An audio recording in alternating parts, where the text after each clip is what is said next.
Говнарю! Вашката ти на газомари! Тя отклада си с другите ви! Ма те си насвалиха те!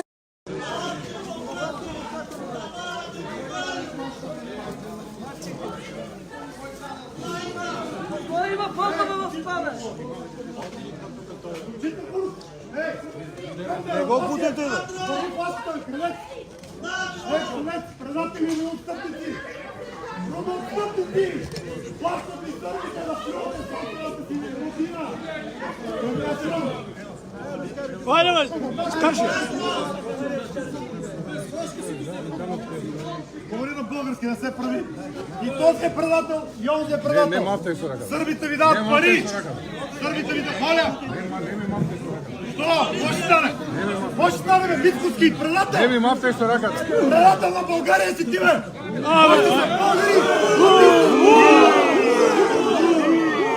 Не мавтай с ръката! Предатели!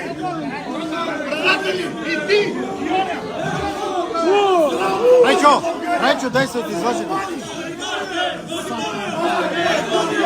Назад!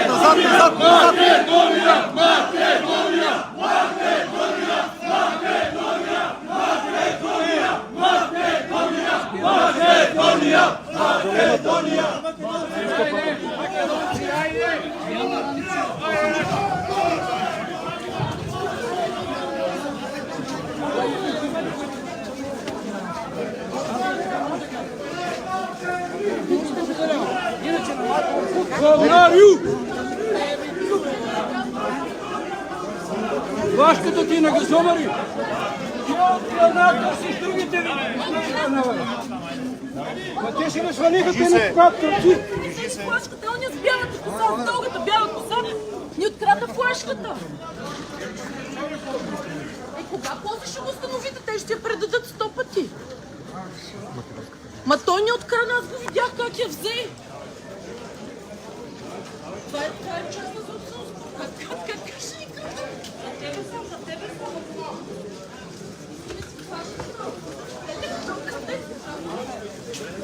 Тая, нали? Не, другата, голямата. Кой с дългата подписа?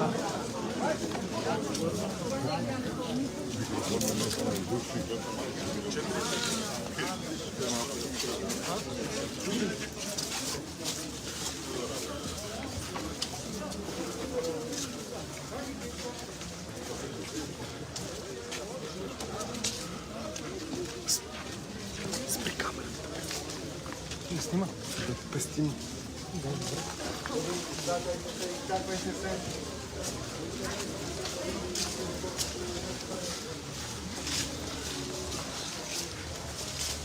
Пресичането на журналисти ще стане организирано. Не, тук отстрани изчакайте.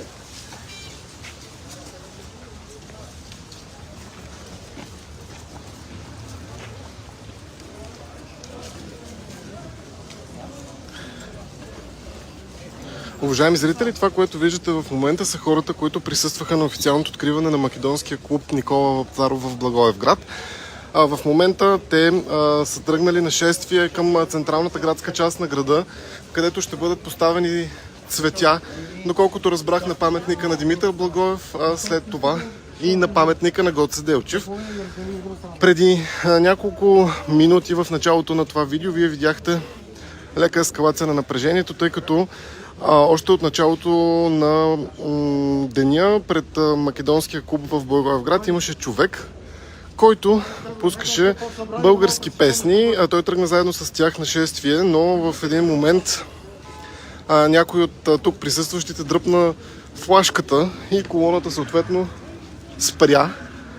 Полицията се наложи да изведе този човек с колоната, за да не се нагнетява напрежение. А в момента хората, които виждате, са тръгнали да пресичат към центъра на Благоевград. В момента се намираме в изключителна близост до Американски университет и Правно-историческия факултет на Югозападния университет. Тук съвсем близо се намира и паметника на Димитър Благоев в съседство на сградата на Драматичния театър. Отцепено е движението, за да може групата да пресече безпроблемно. Само да ви напомня, че в другата част, в другия край на центъра на Благоевград са се събрали от ВМРО. Там е и Ангел Джамбазки. Те са обкръжили паметника на Гоце Делчев, за да не може да стигнат тази група от македонския клуб и, цитирам, да осквернят паметника с знамена, които са различни от български.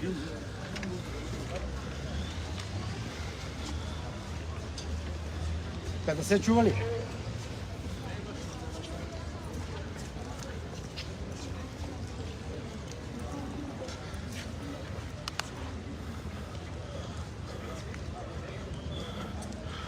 Голяма част от хората, които виждате в момента, са български граждани, които в разговор с нас се самоопределиха като македонци.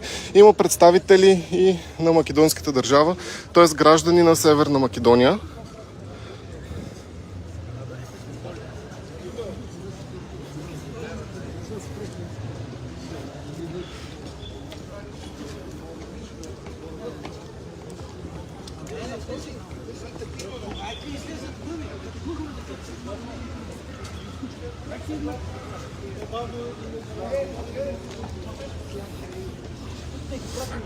Сега предстои да разберем дали в момента, в който тази група, с която се движим ние, стигне до другата група, където се намира ВМРО, ще има ескалация на напрежението. В Благоевград са дисоциирани десетки полицаи и жандармеристи, именно за да може да не се стига до ненеобходими сблъсъци.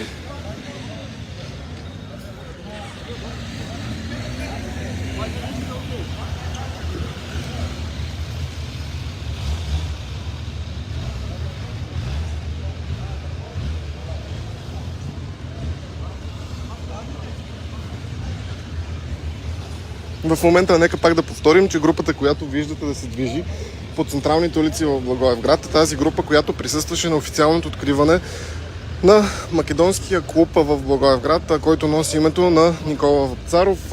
Знаете, вчера в новините ние ви показахме и какво мислят близките на Никола Вапцаров. Те заявиха, че това е най-голямата инвазия на Македония срещу България, както и че е най-голямата, цитирам, глупост. В същото време тук присъства лидера на опозицията Мицкоски. Тук видяхме представителите и на македонската партия Левица. А сега, ето виждате, това е центъра на Благоевград. Сега те ще стигнат до паметника на Димитър Благоев.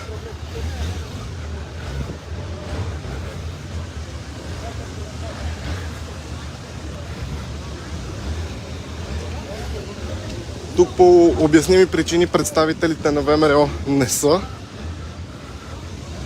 Те пазят другия паметник в центъра на Благоевград, който е на Гоце Делчев.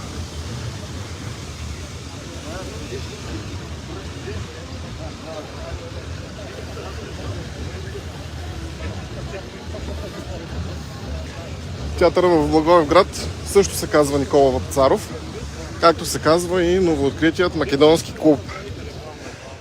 Опитахме се да попитаме хората, които го учредяват, какво точно ще се случва в него.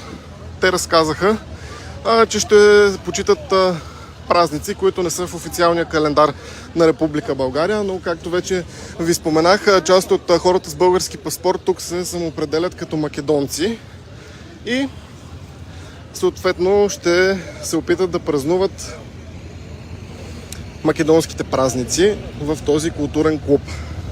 На място има и